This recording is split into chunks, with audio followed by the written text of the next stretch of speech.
What's up, y'all? It's your girl Steffi. Welcome back to Murder, Mystery, and Me, where we dive into the plots and stories that keep us up late at night.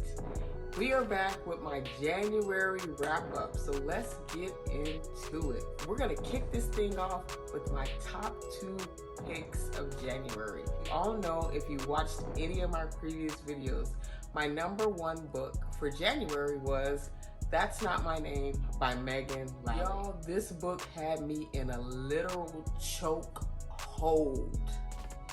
It had me like about to lose my mind, but in a good way.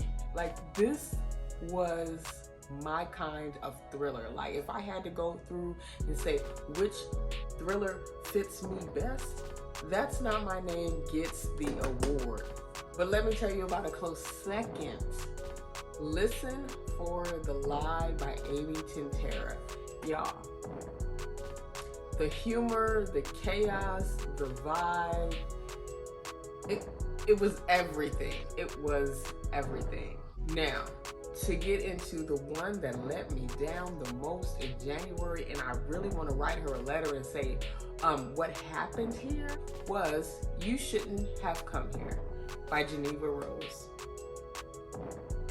Y'all, I really wanted to love this book. Like, I waited to love this book. I was invested to love this book. But the twist didn't even twirl. And the fizz fizzled out. And that's when I realized I shouldn't have come here. I shouldn't have come here to read this book and waste my time. That's what I should have done, y'all. Biggest letdown of January was You Shouldn't Have Come Here by Geneva Rose. There was no plot twist. There was a whole lot of nothing, right? It was just a regular book. A regular, smegular, degular book. That's what it was. All right, moving on. All right, and I also stepped outside of my little comfort zone and I read a domestic thriller. You guys, the book was called Break Him by Nikki Grace. Excellent read. I loved it. It was about a lady who found out her husband was plotting to divorce her, but she is gonna get payback. Y'all, the drama, the toxicity, and it was a whole bunch of, ma'am, are you okay? Is everything all right? I like it though, but are you okay? Okay. Great read. Good job, Nikki Grace, because that was a good book. For me to give that kind of review on a book that I wouldn't normally read, you know you did your thing, girl. Kudos. Kudos. Now, let's talk about plot twists that rocked my world. It's going to Megan Lally for That's Not My Name. Because, spoiler alert, I didn't think that my unreliable narrator was gonna switch up identities and not be who I thought she was gonna be. Really, Megan? Is that what we doing now? Is that what we doing? But I loved it. I loved it, girl. I loved it. You get it. You get it. You get it, girl. Cause you did that. You did that. Great book, y'all. Great book. If you haven't read it yet, please go read it. If you have read it, please let me know in the comments right now what you rated that book, because it got 5 stars, and if I could have gave it 20 stars, baby would have been walking home with 20 stars, because that book was everything. So now let's talk about the book that left me emotionally in shambles, y'all. And I keep looking over here because I think I'm still traumatized. That award is going to, should you get an award for traumatizing somebody in a book? That's something to think about. I mean, because I really think I need to go to therapy after reading this book.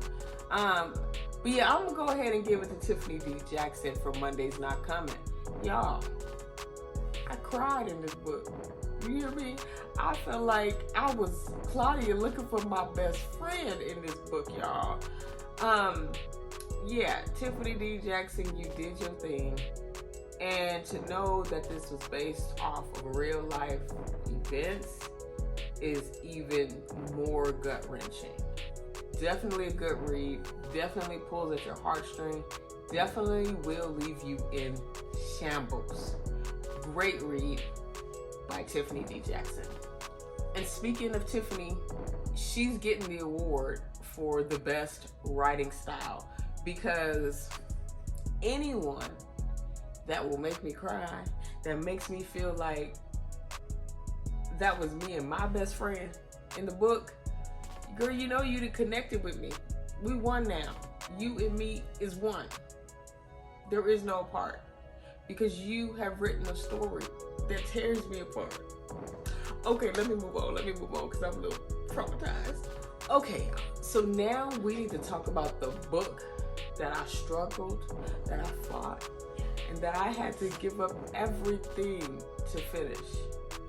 That was Phantom Limb by Lucinda Berry. Y'all, I wanted to like it. I wanted to love it. In fact, I pushed through to the end to make sure that it wasn't me, that I just wasn't vibing with the book. It didn't sit well with me, and the pacing was slower than a Monday morning without coffee. It wasn't going nowhere. And so yeah, that is the book that I had to force myself to finish. Moving on. Most memorable characters. The most memorable characters is going to Claudia and Monday. Y'all, I will always remember them girls. Always. And not only does it make me think about me and my best friend, but as I watch my daughter with her friends, and it's just such a real story that could happen to anyone when vulnerable people are not heard or not seen. Yes, definitely. Most memorable characters, Claudia and Monday from Monday's Not Coming. All right, so these next 3 books are books that I will read again and again and again. And if you talk to me this week, I've already recommended at least one of these books to you. First up, you already know what that is. That's Not My Name, because the twist was twisted. Number 2, Monday's Not Coming, because everybody needs that drama in their life. Everyone needs to be traumatized a little bit. Everybody do. The number 3 book I have not talked about yet, but the number 3 book is When No One's Watching, and that's by Alyssa Cole. Because it's unsettling, but it's unsettling in a good way. It's a must read. So if you have not read that yet, make sure you go read it. If you haven't read any of these 3 books, go read them. I highly recommend them. If you have read any of these 3 books, put in a comment and let me know which book you have read.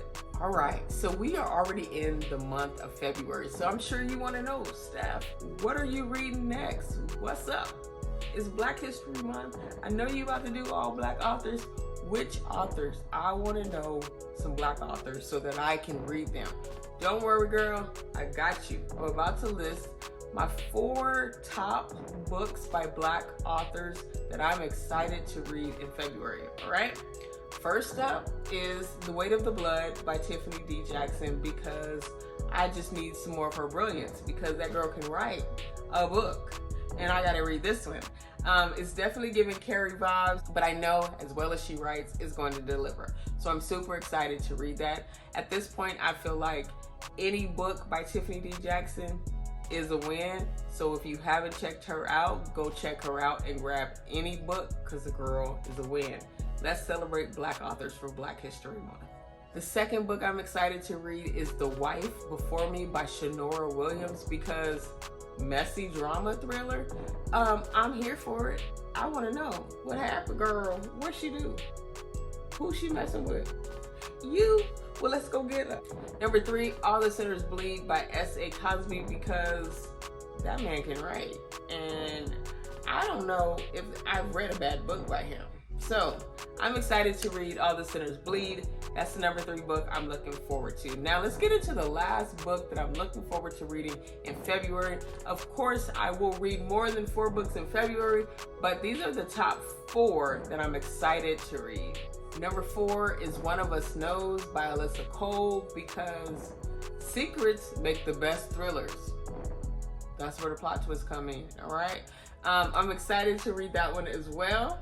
Which one should I read first? Let me know in the comments if you've read any of these books. Give me a thumbs up in the comments and let me know which book you've read. All right, y'all, that's a wrap for my January reads, and I want to hear from you. What was your best or worst book of the month?